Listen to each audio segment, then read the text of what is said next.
All right, so hello everyone and welcome to our panel on judging improvement, which is what we're going to be talking about today because we got quite a lot of requests regarding working on this and paneling on this. So we're going to mostly be sort of focusing about firstly how to wing and how to be an effective wing, secondly how to chair once that you've gotten to the level when you're chairing, lastly so sort of progression, right? Then how to do outrounds, because I think that the dynamics of outround judging are actually quite different than the ones that you get in in-rounds. And lastly, some sort of more general advice regarding IA applications and the kinds of things that CA teams would normally be looking for. Throughout this session, please feel free to shout any questions that you may have on the chat. I'm going to be sort of moderating the discussion between the panelists. So in terms of introductions, hi everyone, I'm Lucia, and I'm one of the CAs for this year's European University Debating Championships in Madrid, hopefully, maybe, or online. So that is me. And to introduce our panelists, we first have Jason joining. Hi, I'm Jason. I'm another one of the DCAs, or one of the DCAs for Madrid Euros. Really excited again. Hopefully, we'll see each other in person. And Hadar, who's another one of the DCAs and also an upcoming CA of Eudc, probably. I don't know how bits are going, maybe. Prospective CA, maybe, is also going to be joining us later. And also excitingly, we have a guest spot with Claudia.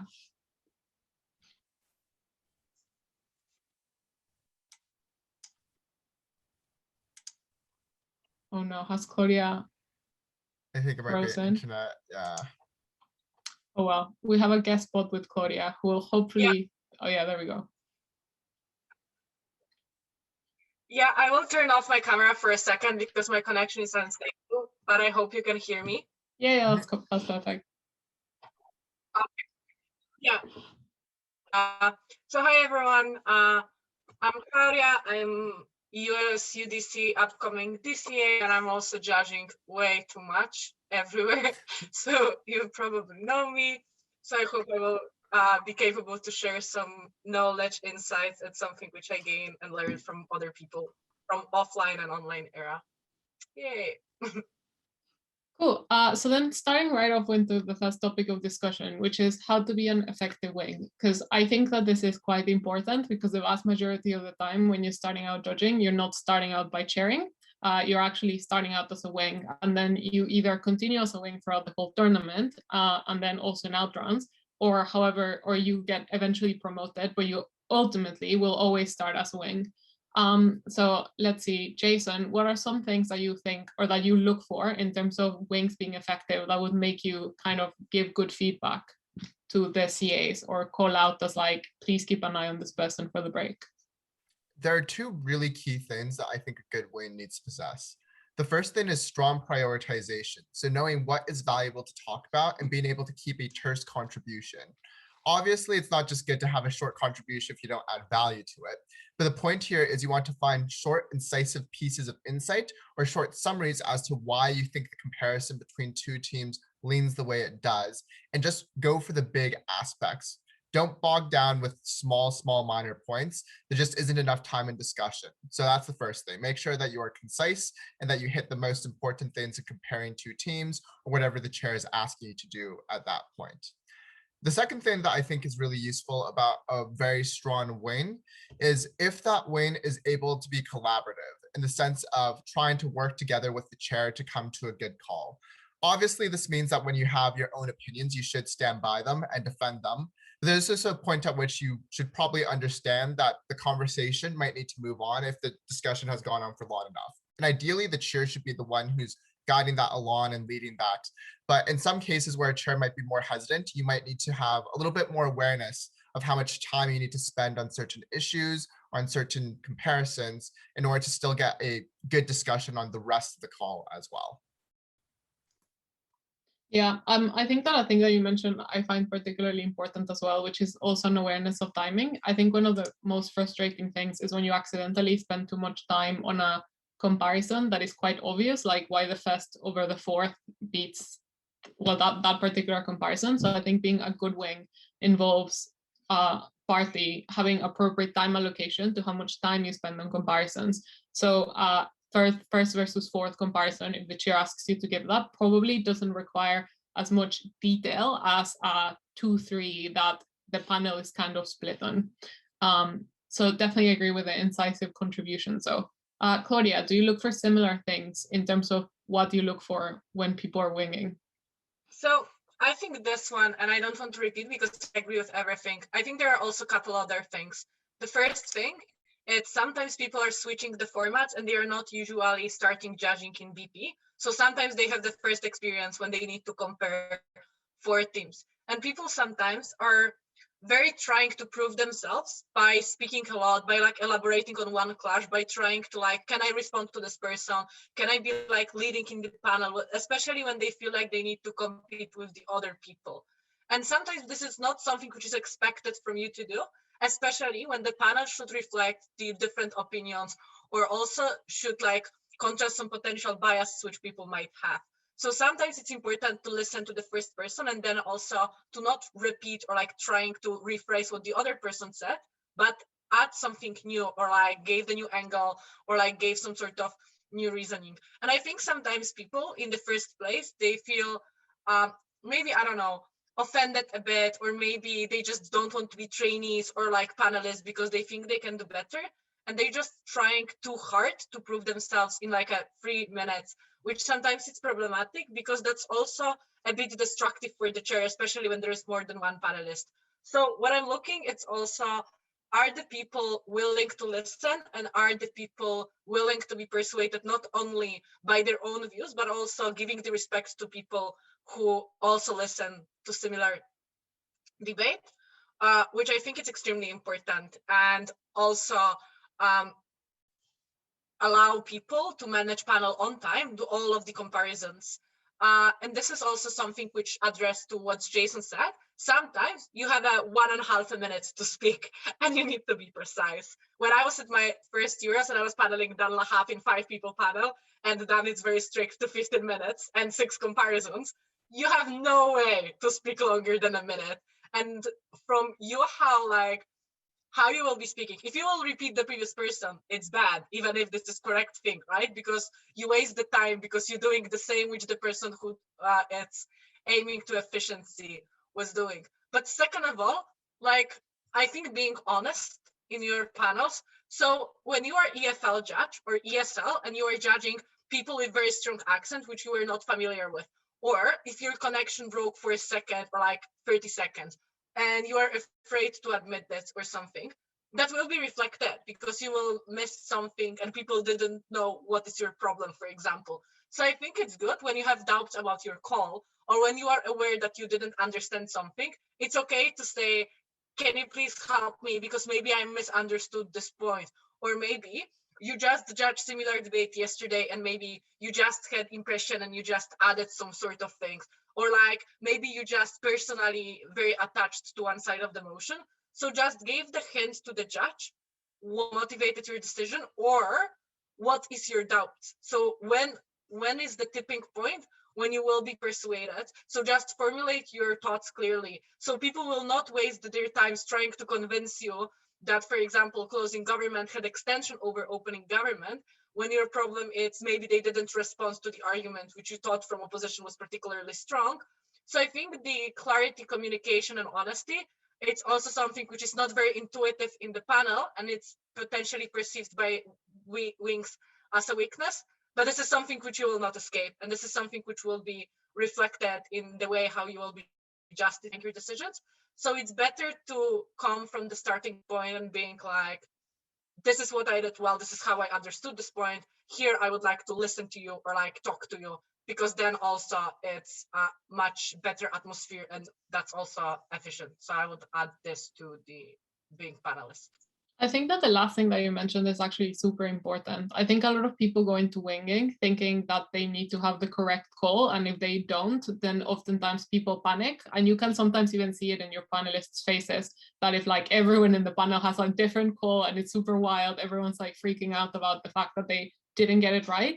But I think that in reality, most chairs, the thing that they care the least about is your initial call. because that's why panels are panels, right? Because you're supposed to come to conclusions together. So even if your initial call is very different than the chairs or than other panelists, I think that the most important thing is to be honest about why that is. And I think that what Claudia said is really important, because I think that sometimes people get told about winging, it's like, if you flip your call, that's what the chair wants you to do, to just like agree with them. And then they'll just think that you're like flip-flopping and just agreeing with them because they're the chair. Whereas very clearly signaling, it's sort of like, okay, I have changed my mind because you have shown this or that, shows that the chair that you understood the debate and that it's just like this one tiny thing, or alternatively signaling what would make you change your call. So Hadar has now joined us. Hello, Hadar. Do you want to introduce yourself to everyone? I think everyone probably already knows you, but. Hi, I'm Hadar. You saw me in too many competitions. Yeah, that's short and sweet. Nice. Okay, so basically we're starting now with sort of advice that we give to wings. We've talked a little bit about what we think is what chairs look for, or what us as chairs would look for in a good wing. But I think we can also move to, I don't know, when I started winging, the kinds of things that you found particularly useful in terms of, you know, improving yourself as a judge. Back when you were winging rather than chairing. So does anyone have any insights that they would like to share on that? Hadar, do you want to start us off since you just joined? Sure. I give the same advice to everyone that asks it always, and I didn't even invent it. I owe the credit to Omer in this one. I think the biggest thing that a wing can do to be helpful, from my perspective as a chair as well as from my memory as a wing, is to provide a clear-cut criteria for what would be required to change their call. So I think there's always this very hard to step thin ice of, on the one hand, you don't want to appear stubborn, and on the other hand, you don't want to appear as though you are just don't having a backbone and doing what the chair wants. And the biggest way to do this and show that you do have reasoning for your call and you're confident in standing your ground, but also willing to flip, is say, I think clash Y is most important. I think that team government or opening government won it. If you show to me that another clash is more important or that OG didn't win it, I'll flip my call.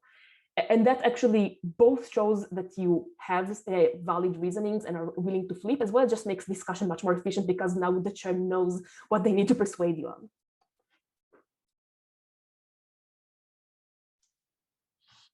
Yeah, I agree completely. And I think that echoes some sentiments that Claudia also mentioned earlier. So Claudia, you clawed your way into basically every final of the last big online tournaments that have happened recently.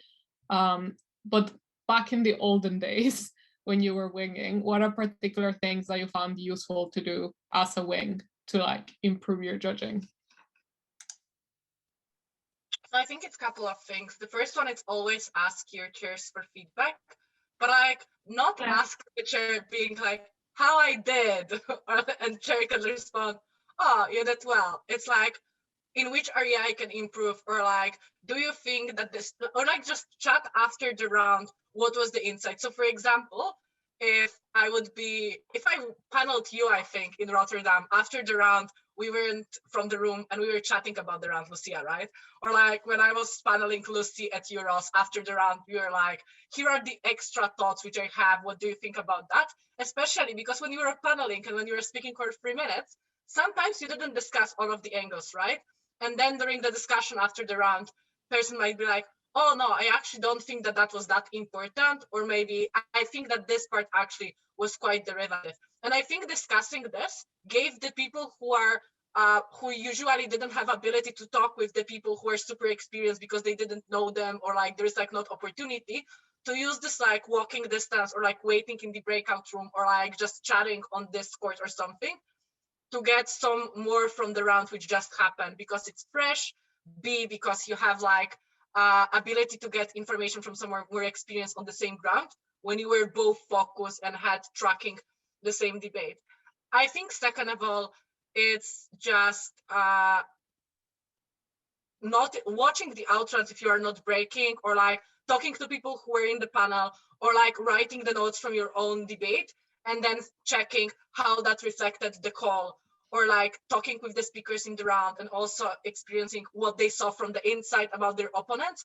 Like every angle give you the ability to see how people might interpret different things. And then you are checking, was I biased? Was I more detailed?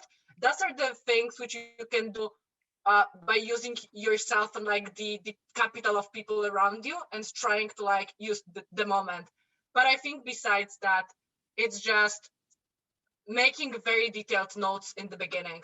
I think some people still doing that by the end, but there is a very important advice which Enting gave me after I didn't break at one of the Asian competitions, which was the team said that probably it's good if you will refer to the language which they were using during the round, which means that if you have the notes and if you're quoting the teams, they feel more listened, they feel that you respect them, and they feel that you take their case as they sold them and not trying to like internalize how you saw the particular argument, which even if the people will lose, they will knew how they will hurt. So even if they will came to you as a wing to get some sort of personal feedback, they will see that you're giving them extra value, something besides what is the general comparison between teams, but also the advices for improvement. So when you are a panelist and if some teams approach you to get your personal feedback and they find that helpful, that's great. I have so many funny stories, like Stella Nevo and Steven Raj came to get from me personal feedback when I was paneling someone at European round robin. And I was like, seriously, like you're coming to me. But then, you know, you're opening your notes and you're like, here are my thoughts. That was said in a way that wasn't. And even if probably you didn't show them something new, you have ability to listen to their questions from their perspective of the debate. So you're never panicking when you have that opportunity. You are just doing this, right?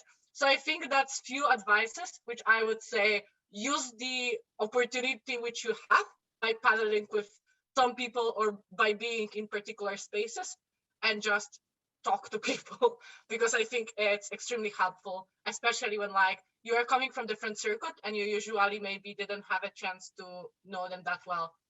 And they probably didn't coach your society. So that's, I think, quite a good track to do. Yeah, no, definitely. I think that from my perspective, the biggest thing that helped me a lot when I was winging was taking a lot of notes. And I actually think that my notes when I'm winging are probably better than when I'm chairing, because when I'm chairing, I sometimes get like a little bit lazy at times with my notes. But when I'm winging, it's like very serious, right? Because the chair is going to ask you for justifications. They're going to ask you for your ranking very fast. So I think that the biggest thing that made a difference for me is to realize that debates, you can think about them as they're moving. Which means that even after top half has finished, you can already make a value judgment about which team you think has won that top half. And therefore you can make a note about it somewhere, which means that at the end of discussion, you don't need to start thinking about the ranking when the chair is like, okay, we have a few minutes now to come up with a decision, have some time to think. Because if you start doing that, you won't be able to do that in 3 minutes. So it's important to also think about the debate as it's ongoing. And that's something that I found really useful, to just break the debate into smaller comparisons and try to judge as it goes on. Equally, after extension, I would think if I think that extension is better than the material in OG, and then I would rethink that after the whip, and then make a small note on that, which means that at the end of the discussion, at the start of discussion rather, you have much less things to concern yourself with than if you're starting from scratch on what is like a multitude of vectors. The second thing is that I mentioned here as well is the note thing. I don't really care about how other people take notes, because everyone, of course, has their own style. But I think that the thing that I do think is very helpful is at least have some form of tracking sort of what the reasons for the comparisons that you have winning are. So for example, I would have like a little square and I would draw little lines and I would make a note over the line being like, won this clash. So when the chair asks me, why is it that you voted O over OG, I could be like, well, I thought that this clash was particularly important. And then I would refer to my other notes. But the important bit is that there's something that notes why I think that this clash was won by the op. I've seen people that also do, like, I know Brian Wong does like specifically like 6 little things where it's like OG over OO, OO over CO, CO over CG, and has like just 2 bullet points explaining why as the debate, at the end of the debate. So I think just think about the debate and as it's ongoing, and make notes just not on the debate, but like really shorthand notes also on why certain comparisons are won, which I think makes it easier for discussion and also helps you remember better. Jason, are there any particular things that you find very useful as a wing? Yeah, the one thing that I wanted to mention, I think this is true of all judges at all levels, but I think especially true of judges who are starting out, applying consistent metrics. What I mean by that is if you're calling one argument derivative, you have to use the same kind of bar of evaluation or judgment for the other side's extension at the same time. If you're going to intervene and say that you think a certain argument is so implausible that you don't think it can be credited, then again, that has to be applied to other teams equally. So this is one really essential thing, because I think judges who don't apply things equally end up, well, teams honestly just end up feeling like they've been unfairly treated in that circumstance. So that's valuable as a chair judge, but I think especially valuable as a wing when you're trying to figure out what your judging philosophy is almost, because obviously to a certain degree, everyone has a different way that they approach debates. But the important thing is that you have a consistent way of approaching debate rounds and judging, rather than having something that is kind of a hodgepodge of different sorts of influences where you haven't really consistently applied those metrics. That might be a bit unclear, but I hope that's helpful. No, I think that's very true. And I think it's very easy to see, particularly when teams think that one argument was better explained than the other one. I think that sometimes we tend to subconsciously apply different metrics as in, oh, I thought this was okay explained, even if it was explained as equivalently to another argument. It's just that we find one more intuitive and therefore believe that one more. So I completely agree with that. So I think that is a question that's somewhat related to what we're currently talking about. So how do you prioritize issues as a wing? For example, deciding which clash is important. The one thing I would say on this is when judges ask you to justify why team beats the other, they don't want you to summarize literally everything that team has said, because that will take a very, very long time. So as a chair, I would really appreciate it if my wing was like, well, to me, the biggest issues were this and that, just because I think they were the most impactful that the team ran. And here's why I think that this team has taken them. Even if that means that they aren't talking about the like 3 other arguments that were also in that particular comparison.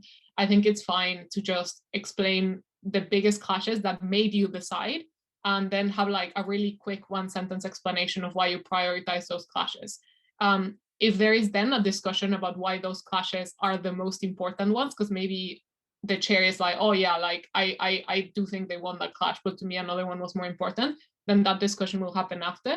But don't try to like over explain and justify literally everything within the like limited time that you have to justify your call. I just be like, here are the 2 clashes that I thought were important, 1 sentence why I thought they were the most important, and here's how I think that this team has won this clash.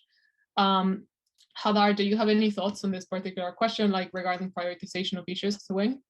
Yeah, the key thing or the state of mind that we need to have when we do this is that we try to be as objective as possible and avoid stepping into the debate, which means that we're going to prioritize things from within the debate to metrics from outside of the debate whenever we can. So usually the hierarchy would be A, if a team actively weighed or analyzed why a certain clash is more important and no one rebutted or offered the competing metric, we're going to accept it just as much as we're not going to rebut an argument for a team, even if we don't personally find the argument compelling. We're also not going to rebut a weighing, even if we can think of a counter weighing.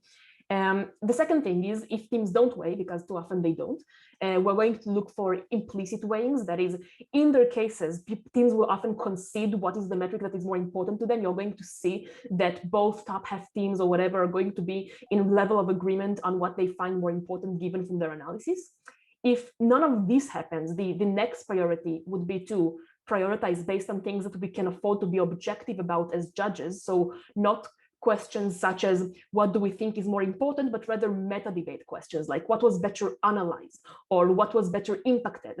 And lastly, if it's literally equal and this kind of like these shit show debates where literally everyone has the same level of analysis or very similar, then we are going to be forced to go to the metrics that are external to the debate. Even then we're trying to avoid inserting ourselves, but using like the average informed voter and what do we think they are likely to think more likely. And this is part of why we have a panel, to make sure that we are balancing each other's intuitions.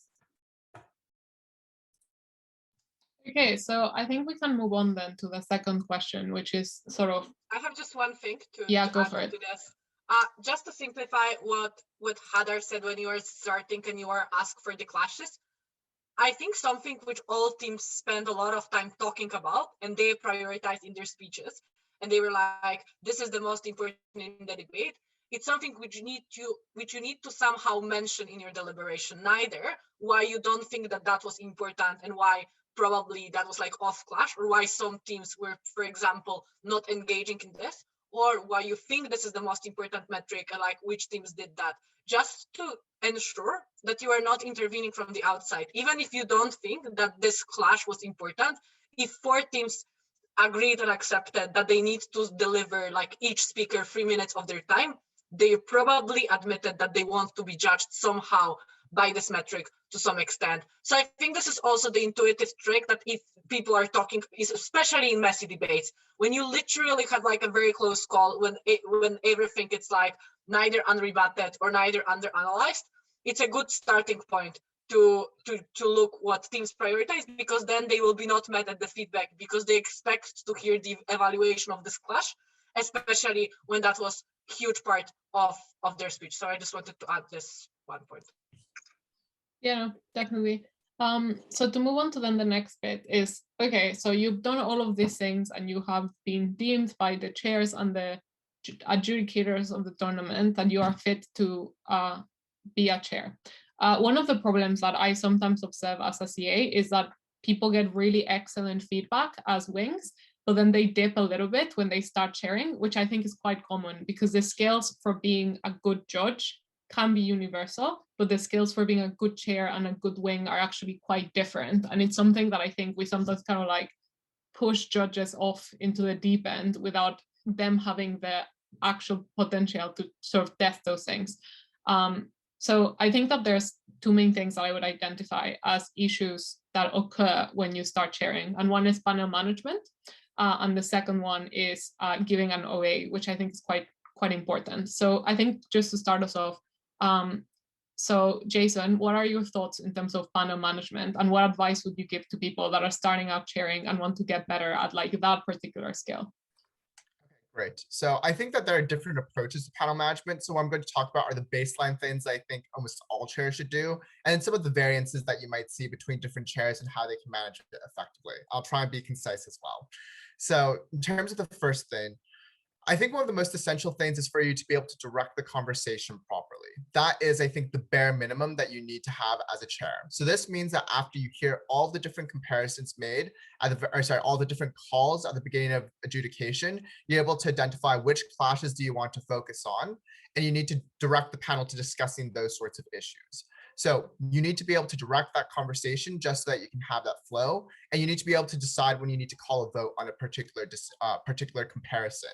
Those are all just basic things in terms of time management, because you only really have 15 minutes.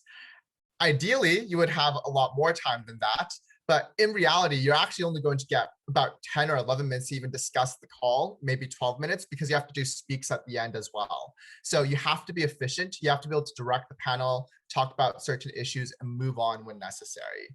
Now, on top of that, there are some additional kind of panel management things that can be considered.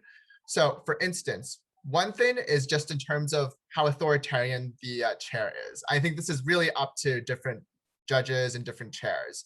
But there are some chairs who really like to direct the conversation quite specifically. I think it can be quite helpful. It's most helpful when they have particular incisive points of comparison. So for instance, if they're like, everyone on the panel has agreed about this thing in the comparison, so the important question in making this comparison would be this other thing. And just do a temperature check, see if all your panelists agree, and if so, then you can direct them to that very specific sub-issue. There are other chairs who are a little bit more laissez-faire, and they allow their panelists to have a bit more time to speak, although it is important for them to still be able to cut them off in order to get that call when necessary.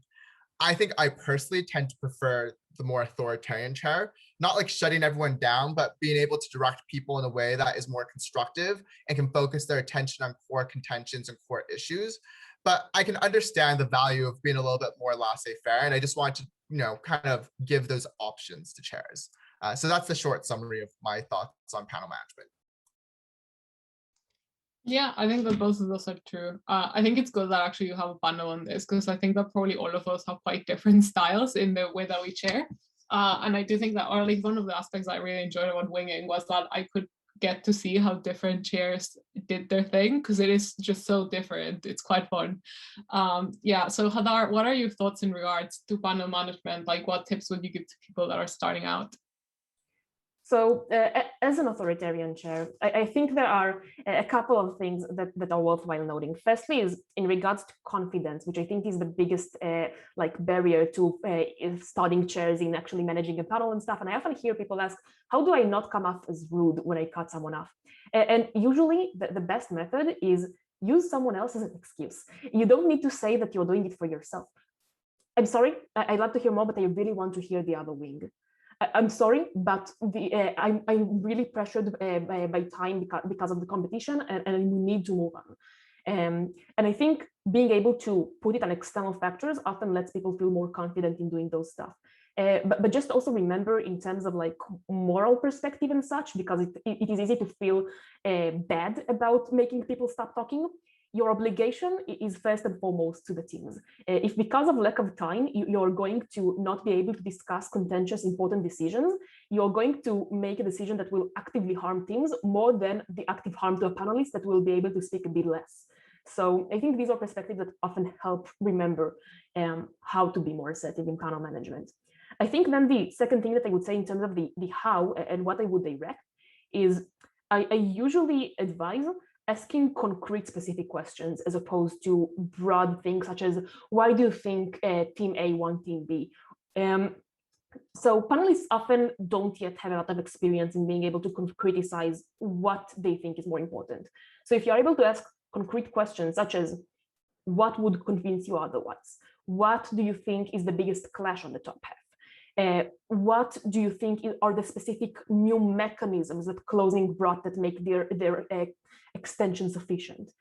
Will help direct them rather than a broad of, what do you think CG proved? Those are the two biggest things that I will say in terms of panel management.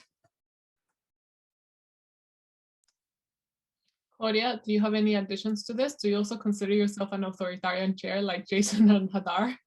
Yes, and I will tell you one thing. You need to be very authoritarian when Hadar is your panelist, because this is a nightmare, truly, especially when she disagrees with some other panelists, but I can tell that later. Anyway, back to the topic. The first thing, just to remember, not always ask the women first in the panel for her call. This was the practice which I noticed so many times. Every time when I was the only woman in the panel, I was always asked first for the call. And not even when I was the least experienced panelist in the panel, but implicitly people are doing that. Even if it's, for example, it's 5 people, it's 3 men and me paneling, and I will be always asked first, which I think it's important to give the people also the confidence that you are not potentially the weakest judge because you are a woman or like gender minority. So just to keep that in mind. But I think more important things, always discuss even obvious comparison a bit. Why this is important? When everyone have OG first, your panelist might have OG first for various different reasons. If you will never listen what are the reasoning, how you wanted to score the wing fairly, especially when you didn't hear the wing personal feedback towards the teams and you didn't know what people will say after they leave the room, right? So for example, your reason why put opening government as first might be because they provide compelling mechanisms, because they engage with opening opposition, and because they win the wing metric. But for example, one wing might be like, other teams were bad, OG were on the correct side of the debate, this motion is shallow, they had the only relevant argument. So during the panel management, when you gave people even a minute to summarize their thoughts, compare the teams to like opening government to opening up and closing government, you get some sort of insight. What were the people judging metrics? And you can evaluate if the judge was helpful or not.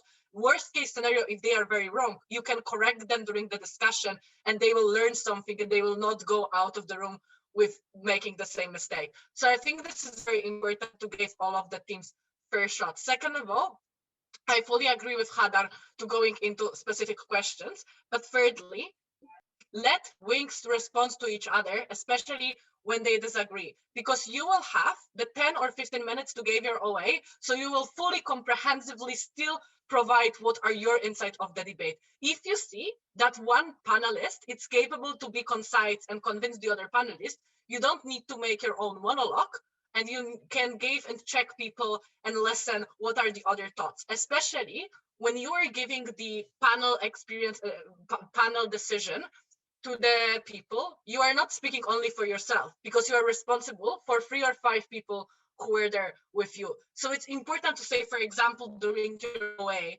hey, so part of the panel thinks that that was slightly derivative, so you might do better job in weighing this in that sense. So it's important to give people as much information as possible, which will help improve and maximize your time. And you are only capable to do this if you are cooperating and if you are willing to listen to people, especially when as the chair, you will still have the final words to say. Even if people will outvote you or something, people will still came to ask you for your reasoning, because you are the person who CAs potentially trusted the most. So you will always get attention. These people will not get attention. These people might not be heard. So that's sometimes for them the only chance to impress you or to impress CAs or to raise their scores. So it's important to giving people the opportunity to speak, especially when they might not get that in the next round, which I think it's important. So that's about the panel management edition. Yeah, so I guess that then maybe I am the only kind of more laissez-faire chair in the panel, because I think I'm pretty chill as a chair, to be honest. Maybe I'm wrong. I don't know if any of you have panels with me, but I think I'm pretty chill reasonably. So I think that, or at least the thing that I think is very helpful, or at least that works for me, is I think is very useful, because very frequently when you're discussing a comparison, either all of you agree, in which case amazing, or there's some disagreement in the panel. So what I find most helpful in those situations is to kind of be like, okay, well, let's like listen to what both sides have to say. I think that these two are the most important clashes. So as Hadar said, sort of set out what you're going to be talking about, so people don't talk for 8 minutes, because you could do that for any comparison. And then once everyone agrees on the main clashes, it's like, okay, so why do you, wing A, believe that team X won those clashes? And then they explain, and it's like, okay, so addressing those concerns specifically, why do you disagree? And then I think you can then edge in with what you, because you presumably agree with one or the other, right? And I think you can basically decide to go for one way or the other. The second, and I think that then when there's like 2 versus 1, then it becomes a lot easier to sort of convince the other person. I think that the second thing that I think is very useful is to be very specific. As Claudia said, like listen very carefully to what people say and be very specific in the, oh, okay, I see that you mentioned that you didn't think that they had responded appropriately. However, here are the 3 responses that I think they gave that I thought were pretty strong. What do you think about that? But it's all about sort of like listening and then answering directly those concerns. I think that this is also quite useful in terms of like if you're winging as well. But I think that those are the sort of things that I find very helpful. The first, I think people call it like good wing, bad wing, but I think that's kind of a reductive way to call it. And the second one, I think, is just like very specifically addressing concerns that people have, because oftentimes like we're not all perfect at taking notes. So frequently people will be like, yeah, you know what, I agree with you. Like I do think that those are good responses if they gave them. So yeah, I flip, and that's fine. The last thing that I would say, like as a chair, is a skill. Sometimes you get rolled, and that's fine. Like sometimes it happens, but the chair would like the other judges of the tournament, the participants and the CAs would much rather you be like, I got rolled, it was a bit unfortunate, than for the tournament to be half an hour delayed. So sometimes you have to take a vote, and it's important to realize when that has to happen, and you need to move on to another comparison. All right, so I think, is there anything else that people want to mention about sort of panel management that sort of springs out? All right, so then moving on to the second skill, which is giving OAs. And I think that this is kind of wild, because we essentially, as Claudia said, as panelists, frequently you don't get that much time to talk, and then suddenly you're put into a position where you have to not only manage a panel, but then give a like 5 to 10 minute explanation on what happened when you haven't had the opportunity to do that yet. So Claudia, when you like, what would you say are your like big OA tips that you would encourage people to try out? Always chronologically. Like as an EFL or ESL person, I think it's very easy to lose your track, or like to deprioritize the time when you will start speaking why CG wants, because how you can explain very clearly why CG won without explaining how, for example, they responded to opening opposition or how they weighed over opening government, when you didn't explain to people what you understood from the call. And this is something which I heard from Benji when he first time listened to my OA. He was like, why you didn't do chronologically, like what was your reasoning? And I was like, I just wanted to start from the easiest comparison. And he looked at me and basically said, that's dumb, Claudia, because later you are losing the track, right? And you're risking that you will be not understandable. And as an ESL person, it's unclear why would you go in that direction. So I would say always go chronologically, but moreover, when you are chairing and you are listening to panelists, make notes. So make your piece of paper on 4 parts and write what people said, what they credited from the teams, and also mark what was the rebuttal, what was the weighing. So for example, here are the 2 constructive points which we evaluated from the team. Here are our comments, what was under explained without the rebuttal. Here are the parts which were rebutted by the other teams, which were weakened on the comparison between like OG and OO. Here is how the DPM tried to rebuild this. Just track the debate, but not word by word, but the important contributions. If 2 of your panelists mention some contribution in their speaking time, that means that probably all of the people in the room had and pay attention to this. So that it's something which should be mentioned. For example, when you are getting the long diagonals and OG is losing to CO, which didn't take any POI, that means that you should why you think that this contribution, or like where there was ability to make preemption, why, for example, POI from CO signaled their case, or like why even if CO didn't take POI, they had analysis and opening government, for example, had some sort of loopholes. So give people, especially when you are making some sort of controversial decision. I'm not saying about the strength of the teams, but basically the positions and how the dynamic in the debate play out. Or for example, when you know that team was mostly delivering rebuttal extension, then you need to like pay more attention and being like, this is why this material was new. This is, or especially when you are giving some sort of statement, for example, the whip brings new material and you are moving forward. The speaker is sitting there, it's like, new material, where my partner said this. So you need to give the consistent response when you are speaking, right? You need to, same as when you are debating, when you are giving the statement, you need to analyze or like presented the illustration to this. So people will listening to you and they know that you are not wasting their time. They know that you paid attention and that you were detailed and you know the rules. So I would say the few things. The first one, it's making the notes during your panel discussion, which you can then easily track. B, go chronologically and also separate the parts of the speech. So mention, here I saw the engagement, here the engagement was lacking, here was the weighing. And I think this is especially useful for EFL and ESL judges. So when you are finishing the comparison on top half, gave the metrics on which you judge the debate. So for example, on the amount of positive material, I believe that there was almost equal contribution. On amount of the engagement, opening government did definitely better job to mitigate the case. Thirdly, on the importance to the debate and justification, we believe that opening government did that. And same with the closing government and comparing them firstly to opening opposition or to opening government and how they play out in the debate. Then you are ensuring that A, all teams were heard, B, that you made all necessary comparisons through the debate, and 3, that people seeing the logical steps which panel had and how the debate was happening. So I would say that's the tips, and also they are specifically targeting the people who are not very proficient in English as myself. So I think that's helped me massively when I was judging and starting chairing. I think the last thing is kind of fun, like, because frequently in whip speeches you get told like at the end of your clash just do like a quick summary of the clash and how you won it. And I think that thinking of OAs is kind of like an extension of speaking, except you're not trying to convince anyone, but to like actually literally summarize. So I think that also that's a really good tip, to just like do a quick summary at the end of each comparison. So at the end of top half, what we see, I think that's excellent. Okay, so Hadar, what are your thoughts regarding giving OAs? I have quite a few. I'll try and summarize them. Firstly is the word that we used quite a lot in this talk, yet I see very rarely judges actually use it in OAs, and that is clashes. I can't recommend it enough. Honestly, it's not the only way, and there are many different ways to do this, but the common mistake that I often see judges do in OAs is just, here's what OG said, here's what OO said, this is why this falls, this stands, and try by the end of it explain why one team wins the other. It's impossible to track.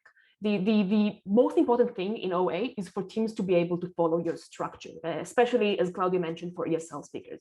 And for this reason, I highly encourage not just trying to compare a rough amount of material, because almost never you would have the case that one team rebuts everything from the other side and have everything standing on their side. Usually one team will win one clash, one team will win another, etc.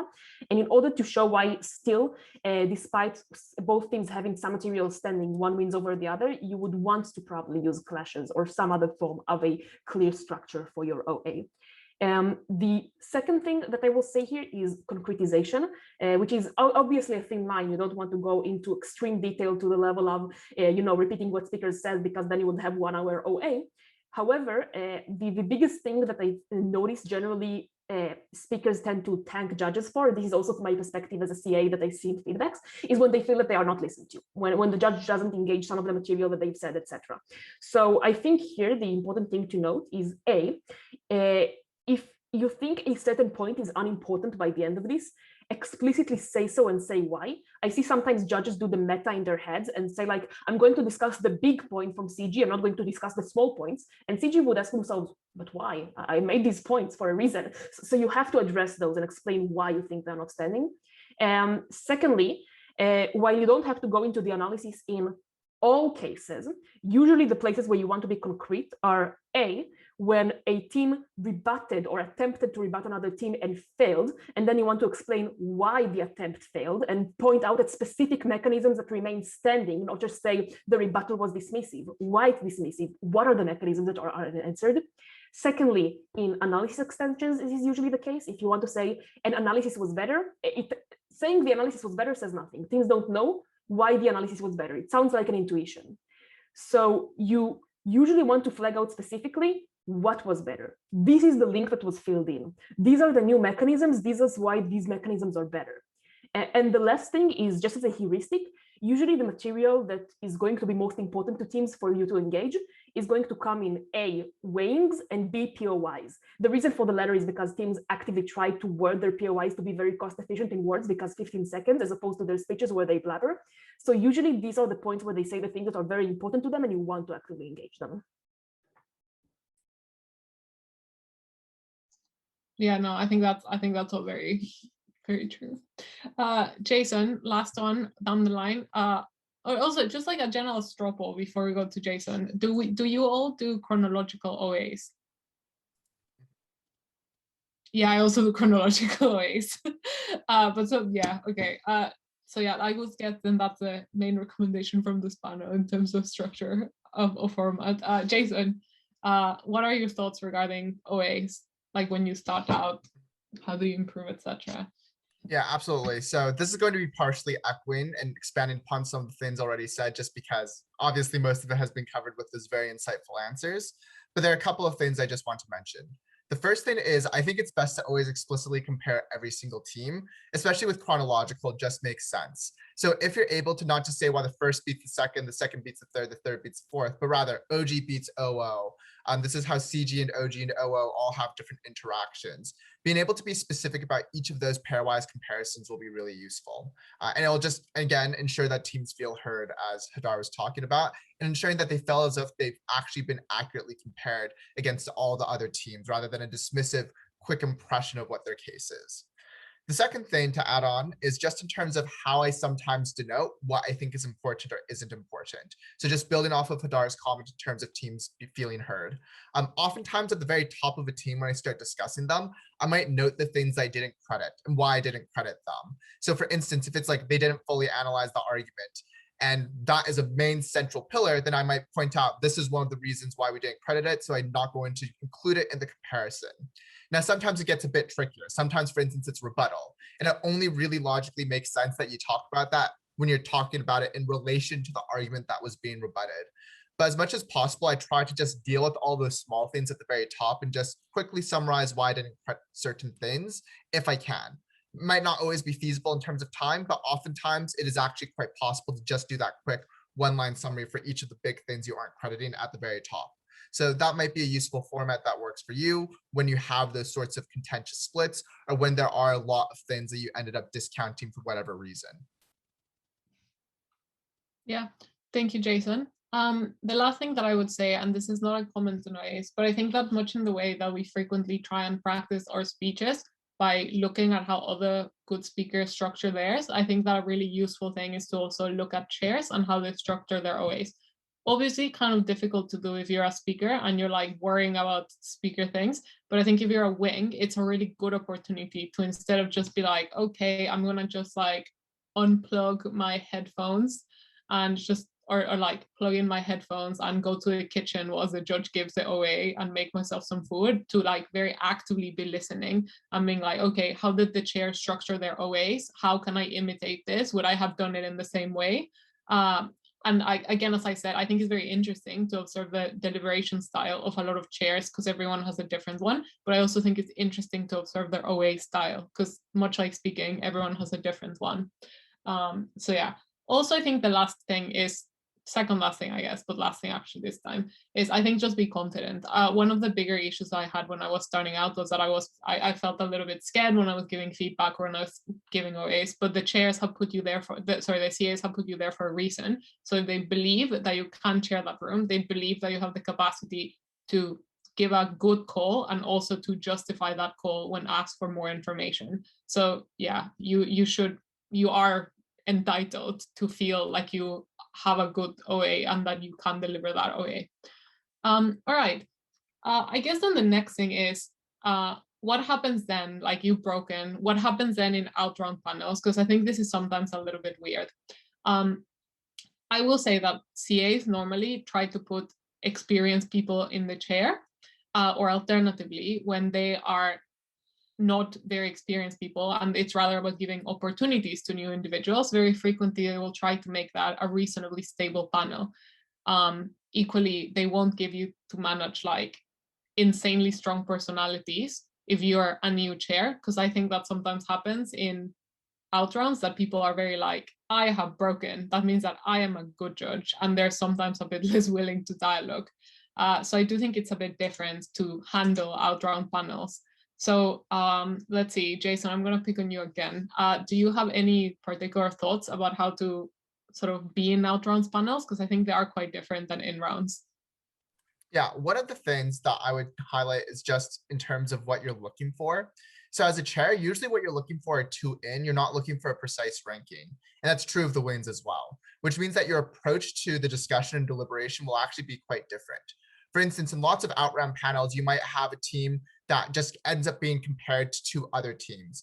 And then you just say, okay, well, because they lost out to these 2 other teams, then we can discount them. We don't even need to compare them against the 3rd team because that means that they're out entirely. These sorts of time-saving tricks, just because of the format of it, will be useful and will be helpful in terms of narrowing down deliberation, especially as a chair when you find that it might be difficult to structure that deliberation and you want to do it reasonably quickly. The other thing too is type of question you might ask as a chair if you are a chair of an outround panel. Lots of people like asking, who do you think is in and who do you think is out? They don't want precise rankings because that is less important for most panels until you get to the very end and the final, then you just want the first. But obviously then to a certain extent, that will change what you're looking for and how you're thinking about a round as a whole. Now, the chair might ask you a different question, but in the case that they do ask you in and out, really you just need to think about what things would push them above 2 other teams and what things would push them behind 2 other teams. So that kind of just basic decision-making calculus is one of the most important things that I think we can start off with. The second thing is just in terms of like time. Okay, so time management. Typically, you're going to be a little bit less time pressured in finals panels or in outround panels. This isn't always true. Some tournaments like the Oxford IV, when it's in person, run really strictly and try and run it to like 15 minutes precisely.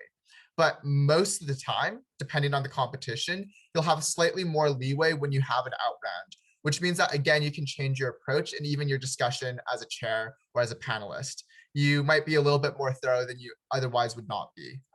Now, I am saying this, obviously, as a CA who is annoyed when we have strict panel deadlines for outrounds. So be cognizant of what the expectation is for the tournament, but that might affect how you adjudicate. So those are the 2 big things I just wanted to start off with. Yeah, I think that, I guess this is a thing that a lot of people find, or like I probably find very obvious now, but when I first started in Outrounds panels, I didn't. So when I first started in Outround panels, I would be like, everyone, please give me your full ranking. Whereas normally you'll just be like, can I just please get which teams you think are through, which teams you think are definitely out, and which teams you're like, maybe about, because I think that's a really good way to sort of start narrowing it down, because very frequently people will be like, there's just one team that everyone agrees is through, so you can really quickly in discussion be like, okay, let's just quickly chat about this team, and then there'll be like two teams that people are kind of split on, or maybe one team that like everyone kind of agrees and another that's like a big question mark, so you should talk about. So I think that those time saving tricks are definitely like really, really useful. But they sort of start even from the second that you walk in, and the second that you like start asking for sort of for people's goals. So Hadar, what are your thoughts regarding like outround panel management and how you handle that? Particularly for chairing outrounds? Okay. Some stuff which I think are important to note here. Firstly, panels tend to be larger in outrounds, which is a different challenge. Also, speakers tend to be more talkative in outrounds because they are judges that usually feel like their opinions need to be heard more. This requires sometimes, in my experience, to have a tad bit more interventionism. It doesn't necessarily mean that you need to speak, quite the contrary. You can trust your wings more to let them answer each other, but you shouldn't let the panel manage itself. That is a very risky strategy, and you want to be super concrete on what you want from people at this point. So often I will say something like, what are the specific new links that you think were added here? Or if I try to get one panelist to answer another panelist, I wouldn't just ask them to answer. I would say, this was the main question of the other panelist. Could you answer this concretely? These are the usually things that you need to make sure that you send things on time. The second things I would say in terms of bringing like panel management in the outrounds are important. And part of the leeway that you get to have more time is because of that. And this means that if you have time, you want to use it. What Claudia said earlier about needing to compare everything, even if you have a consensus, is particularly crucial here. If you end up robbing a team in an outround, it is quite you failing your job. So it is in a way your obligation as a chair of an outround to make sure that every stone is turned and to make sure that you did address everything, including the small points, including the calls that seem to be more intuitive in the first place. Otherwise, I do think that for the most part, the management will stay the same. Yeah, I agree. I think that like the thing that I mentioned at the start, that panels are composed of big personalities, does become very true in outrounds. The converse of that is I actually really like judging outrounds. Sometimes I don't have time to stay for them, but when I do, I think it's really enjoyable because it's just a bunch of people that all are pretty good at judging, just having a chat, which I think about what the round and what the round meant. And when you ask those specific questions that Hadar mentions, oftentimes like panelists will just be really good at answering them. So I don't know, I find judging outrounds really enjoyable. So even though it's a bit more of a challenge when you're chairing, I think it's very fun. Lastly, Claudia, and so like this not just specifically in terms of like chairing an outround, but even just like being in an outround panel, how do you still make sure that like your opinions are heard, or that if you're being evaluated, that you can do your best in order to progress to the next set of outrounds? Because CAs even are watching you in outrounds themselves. Yeah, so I will firstly need to address about the asking for rankings. I kind of disagree, but maybe after chairing many outrounds in American circuits with very large panels. And I will tell you why, because you will get vastly different calls and no one wanted to get the consensus. And when you didn't ask for full ranking, you didn't know who you need to persuade it. So I think it's, so what I'm always asking, and I think this is the best method to not intimidate people, but also to get as much possible clarity, I would like the closest approximation of the call which you currently have. Might be 1 to 4, might be 2 in, might be 1 in, might be 1 out. But at least, even if two people are not sure, even if they don't have prepared ranking, there will be someone who is like Hadar usually, and it's like fully prepared and will give me from 1 to 4. So I will know that if I will need to compare the team who someone have definitely in for some other judge it's for, I will know who I need to ask and how I can tackle the conversation and who I have on the side to reach the call. Second of all, and I think this is important, you need to fight for your opinion if you know that you know how to defend this. So if you are sure that the people you are in minority 2 to 3 or 1 to 4, but you know that you have a good reasons to be in this minority, you need to express and you need to ask people questions. So you are like, I'm not sure why you think that this part of the speech and this argument was derivative when I'm seeing here 2 new mechanisms, or like, here is the extra rebuttal. Why you don't credit this? So try to also play the ball, so people need to respond to you. I don't think that this is good when you are just giving up because you think that you will not convince people. I think you should, if you wanted to do well in the Aldrans panel, you need to be very like active and also expressing what was your call. But second of all, I think going into details. So when I was in the panels, when the calls were very clear to make and we were done after 5 minutes, you will not leave the room after 5 minutes and spending 3 sentences, but you are like, hey, what do you think needs to be proven in CG for them to beat OG? Or do you think there is any chance that closing opposition might go out of this room, or like what that would be? This is giving you the double confirmation that you judged teams fairly, you didn't miss anything, that wasn't like, I don't know, red bias, that wasn't being tired, that wasn't like taking the easiest call. B, you know what to tell people when they came for feedback, right? There are people who also want feedback from the Altrans, and then you are like, here is what we find close, here where we think the biggest gap was. So I think this is also avoiding the situation when later people might have questions if they arrived to the right call, right? You did everything. You use your time. You came through all comparisons, and you knew how people value and credited them. And third advice, which I think it's super important when you have very confident, experienced panelists and no one disagree, go and establish what was said in the debate. So do opening government. What is the constructive point which you are creating? So you're comparing OG's Yo. Magic, there are no new links when the discussion is progressing. There are no double standards, because when you already all agreed and no one had nothing to add to the material from OG, you later will not add your own opinions. And this is important when people are prolonging deliberation to 50 minutes, 1 hour, 2 hours, because then it's just discussing some sort of opinions and responding to the people in the panel and not evaluating the speakers. So it's extremely important to not coming back to the things which were sorted on the top half and later trying to input some new stuff, but trying to ensure that you did that. And also, if you already compared OG and OO, and if all of the people agreed that OG lost to OO, it's non-profitable for you later to bring them to the discussion. So you need to ensure that you compare them, especially for the final decision. So to not bring the mess, because then the chair is like, what I should do now, like which comparison, which direction, which pairwise comparison, and never ever try to make three-wise comparisons at one time.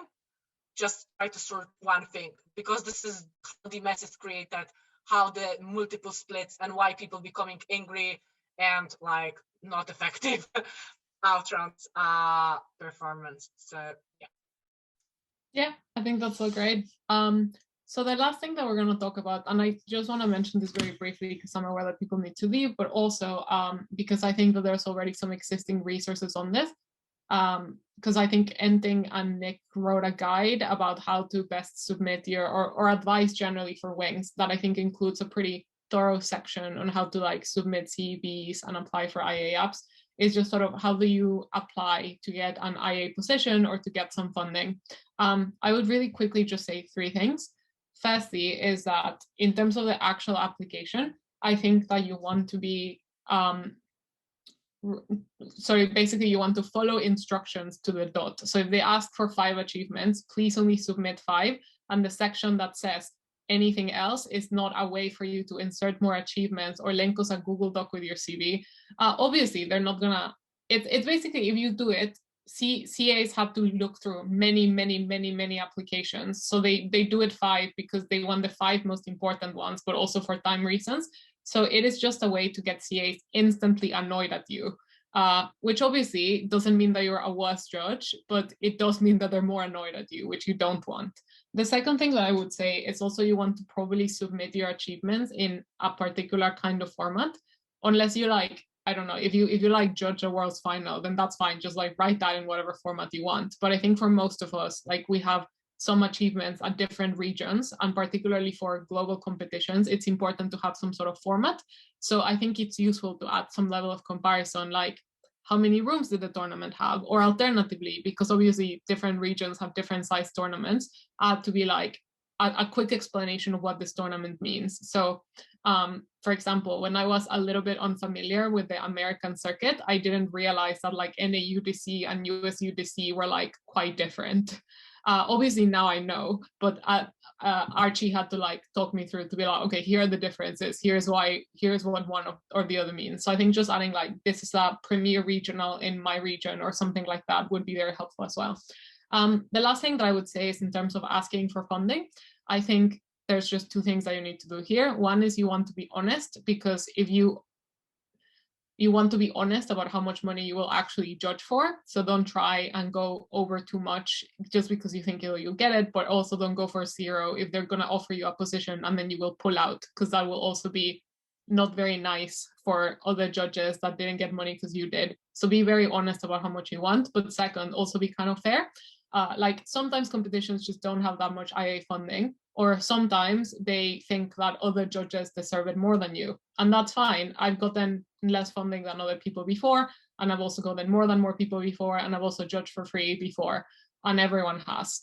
So I think just it's not bad to ask other judges like, how much do you think this is going, or even message CAs and be like, does this have a lot of funding? Like, how much do you think is reasonable to ask? And very frequently CAs will be able to tell you, like, if it's an online competition, like, oh, this is how much money we're asking you per round, or we're giving per round to a chair. Or if you are like applying to an in-person international competition, CAs will frequently try to negotiate as well.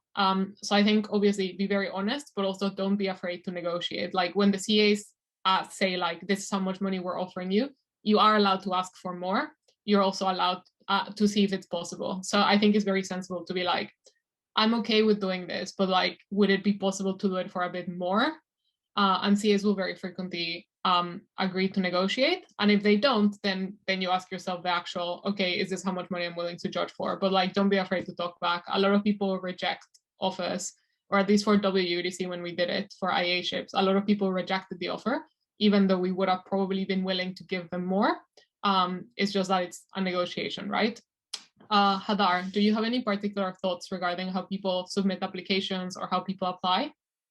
Yeah, just to be very clear, if you write more than 5 or how many ever achievements we specified in IA apps, I don't know what's the approach of other CAs. I don't read anything after the 5th.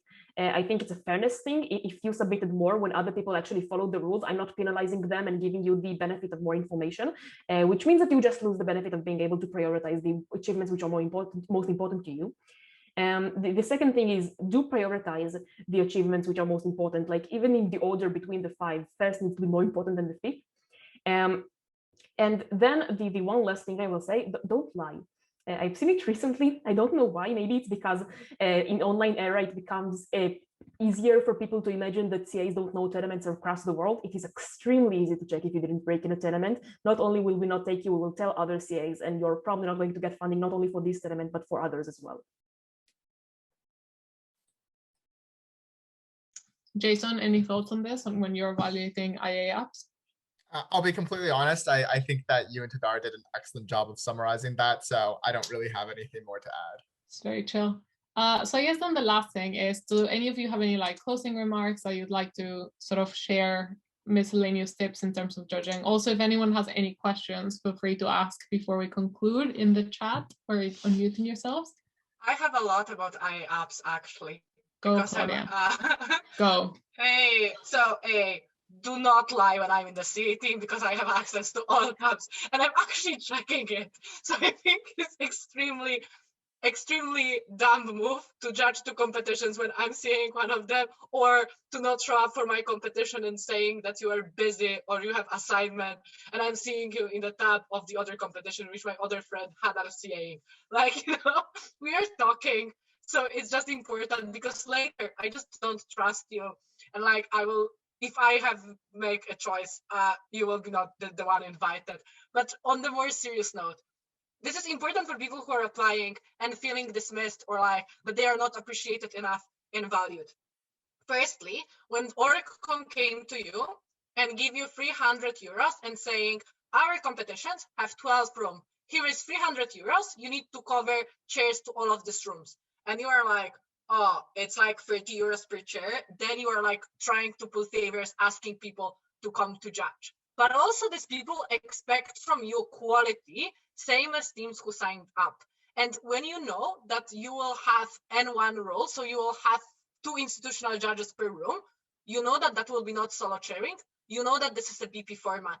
It's unfortunate, but you can't take all of the people who have only Asia parliamentary experience in their CV, like 5 comps being judged, which were 3 versus 3 sometimes. When you have capacity, when you have money, when you have spots to put the judges, then of course you are looking for all of the credentials.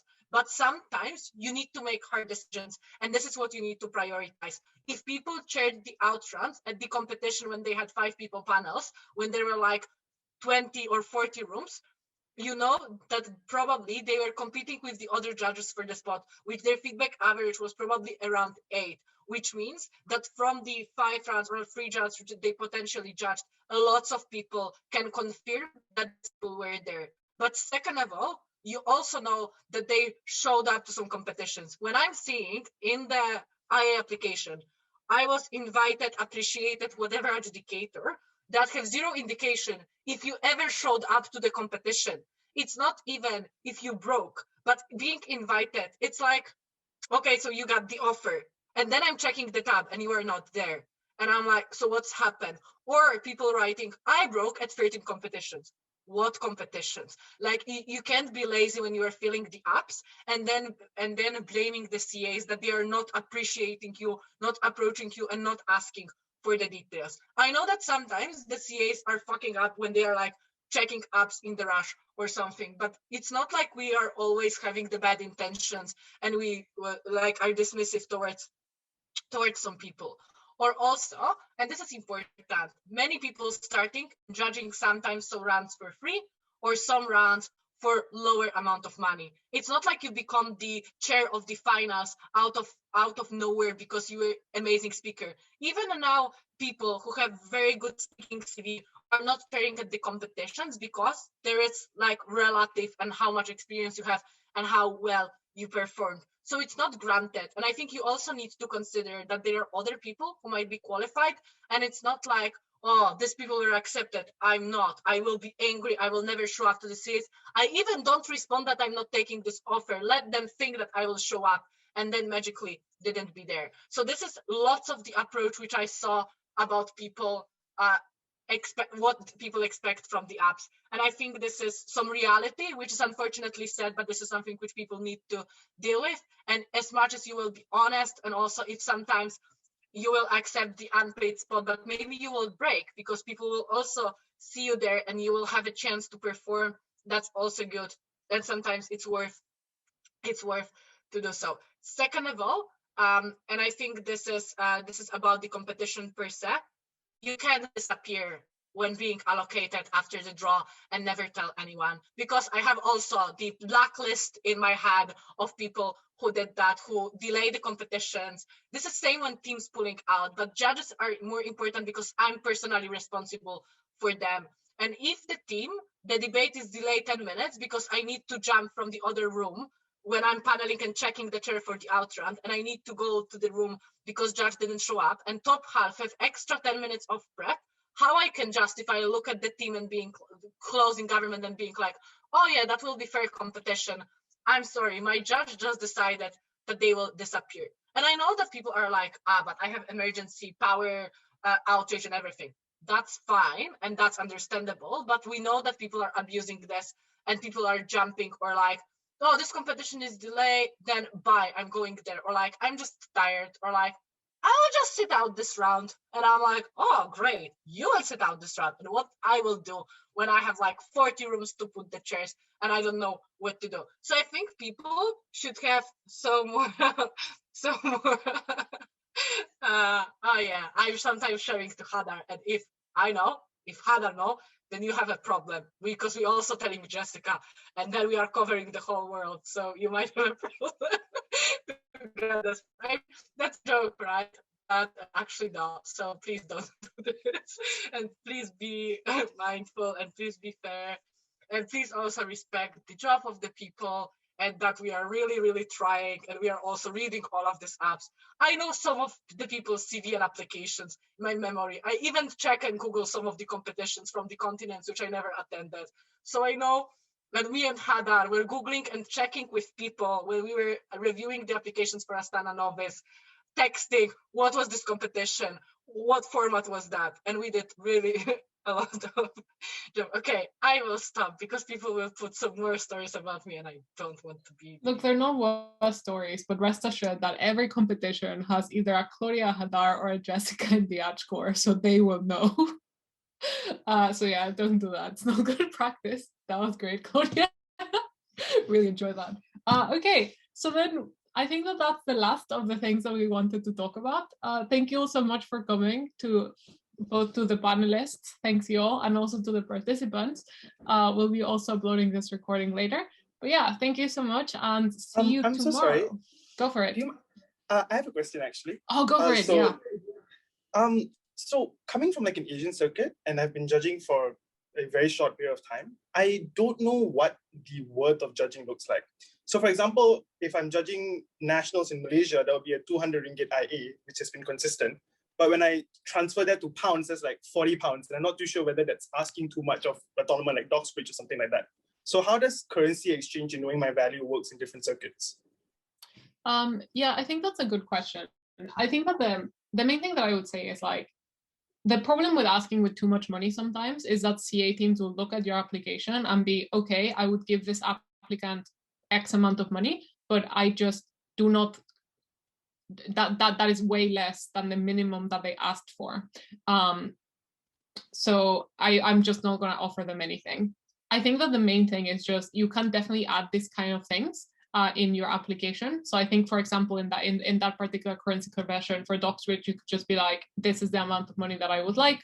I am open to negotiation, but this is how much I would normally get at a tournament in Malaysia. I'm not super sure of what the usual for a chair is. And I think that's completely fine, because then chairs know that you're open to discussion, and that offering you less money is not going to result in an automatic no, which I think is the main issue. Like if someone asks for 500 quid, for example, it's happened, and I offer them 30, then they're obviously going to turn me down. So it is just a waste of my time and their time for me to message them, whereas I could be securing other alternative judges. So I think just be very honest about like, this is how much I would get in a tournament in Malaysia. I'm opening for discussion though. That means that chairs can offer you that much. CAs aren't like, they aren't dicks. We do acknowledge that people want money. So we're very open, I think, to giving people their fair amount.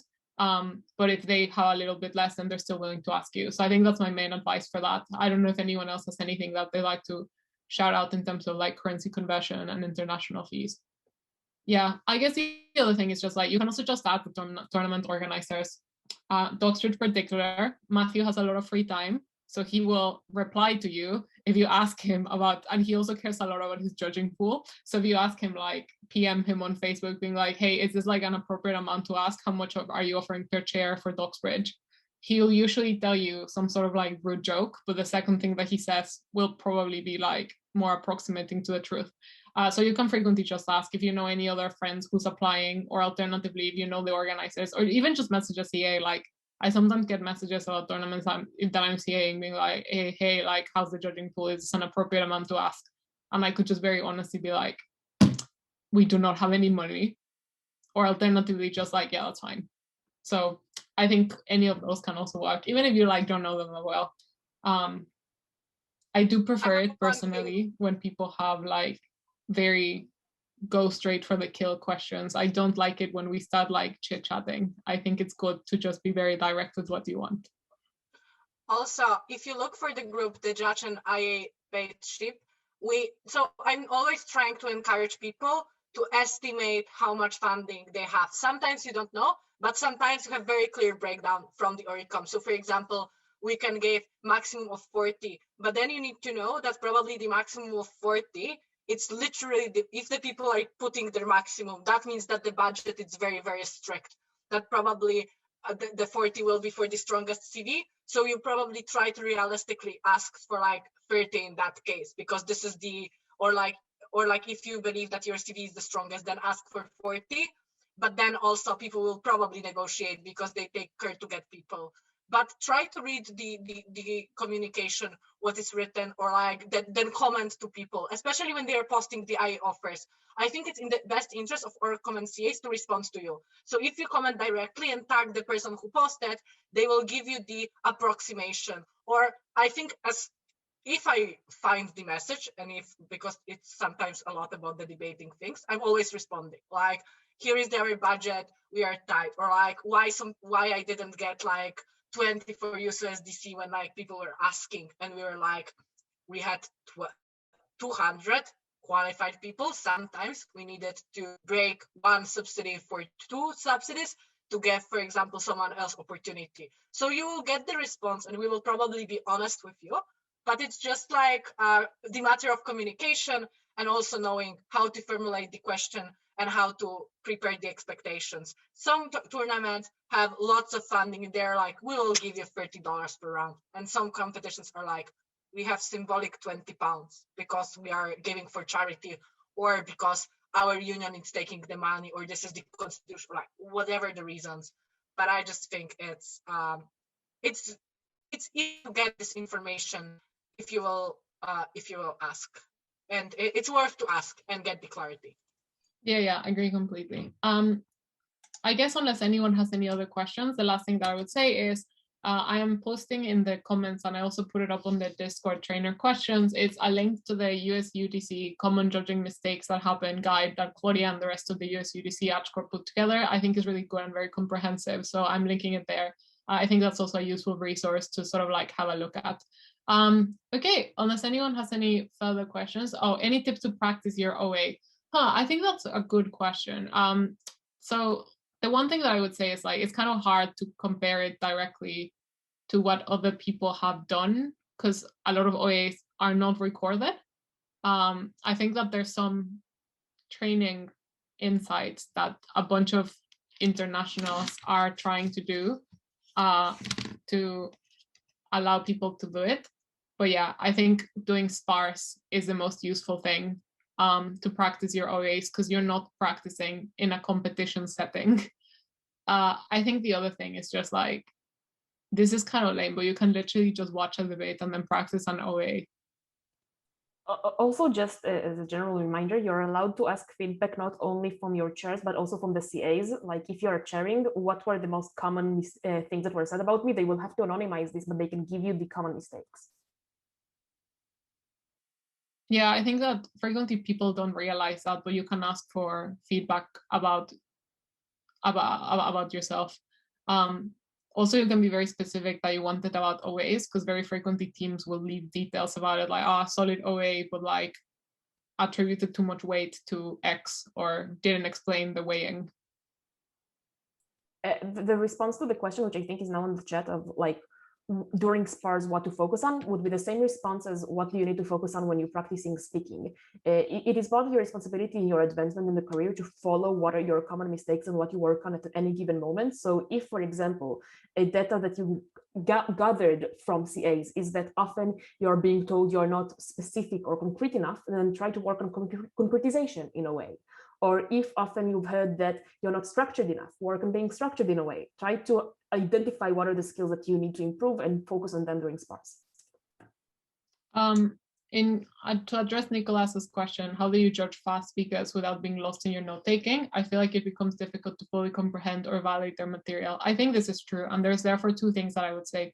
One, if they're too fast for you to understand, that's a them problem. It's not a you problem. They maybe just need to slow down, and I think it's fine to say that. I am a very fast speaker. I'm also a very fast note taker. And in general, all debaters speak faster than most people and write faster than most people because we're very used to like very high speed. If they're going too fast, that's their fault and they need to slow down. So like, it's fine, don't worry. You can also discuss it with the rest of the panel. The second thing that I would say is that very frequently, not all of the things that a speaker says are relevant, and very frequently speakers will be like, I have 5 reasons. No, you don't, you have 3, but whatever. And I think then just like making sure that you only write the important things rather than to write everything down is useful and handy. Yeah, thank you for coming, Hadar. But yeah, I think that's the biggest thing that I would say in terms of tracking. Don't stress out if it's too fast. You can discuss with the panel after. And second, also just make sure that you're using shorthand as well. Any tips to go on about how to go on about structuring an OA in BP during the panel discussion? You usually find myself lost on that after a discussion since it doesn't cover everything in the round. Yeah, I think that's very fair. So at least what I do is I tend to do my OA as the discussion is ongoing. And what I would do is, depending on the comparison that I'm doing, because I normally do OAs chronologically, but what I would do is, depending on the comparison that I'm doing, I do like a big cross, and then I start filling out depending the comparison that we are on. So as a wing, it's like explaining, okay, so like, what do you think? I don't know, CO beats OG. As they are explaining, I'm like writing down what they're saying. I'm listening to them and also adding my own thing. And then just like drawing sort of the things that I want to say there. I also think that it's fine to then take a little bit of time as you're calling teams back to just write down your OA. You don't necessarily have to like chit chat to panelists or whatever. And I think basically just like fill it in as you go along, kind of. As a chair, you obviously have to listen, but because you are chairing, you also don't have to speak that much, which gives you the opportunity to take notes as the discussion is ongoing. So yeah, what I do is basically like do the cross and sort of go through and fill it in depending on the comparison that we're doing. I don't know, do any of you have any like particular tips on this, or like how do you take notes for OAs? There's something that I want to add. Unfortunately, I'm not too helpful about the taking notes thing because I actually don't take notes for my OAs most of the time. So that's just like a personal thing. I think a lot of it just comes from the fact that I've spoken for so long that now I know how to just completely come up with things with no time, basically, because that's what debating is. But one specific piece of guidance that I did want to provide is in terms of feeling like you might not have included everything that you needed to, or including too much. Because I think that's oftentimes the problem, where it's like, oh, the discussion didn't cover these things explicitly. Do I mention them? And the answer is typically the discussion focuses on the big decision points, but you can still bring up those smaller micro points or the smaller things just to ensure that the teams feel heard. I don't think that any panelist is going to be upset that you added extra things on top of the insights that were provided in the panel discussion. So if that's your concern, I think it's okay to just add some of those small details, but on the big clashes or the big decision-making points, you do need to reference what your panelists said, and you do need to include their viewpoints.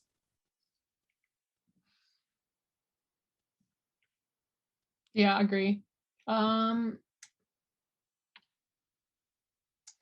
Yeah, also like just last thing before we go, I also think that it comes with experience, right? I also tend to not take notes anymore, but I used to take better notes at the start of my chairing career. So the more that you practice it, the easier that it will get. Very much how like doing a speech, when you start out speaking, you need more notes than when you end your speaking career. All right, well, thank you so much to everyone for coming. Thank you once again to our panelists and to Hadar for giving us time in her busy day. And yeah, thank you so much all, and maybe see you tomorrow at some of our other sessions. Thanks all. Thank you, Lucia. Thank you, Claudia, for joining us. Thank you, Jason.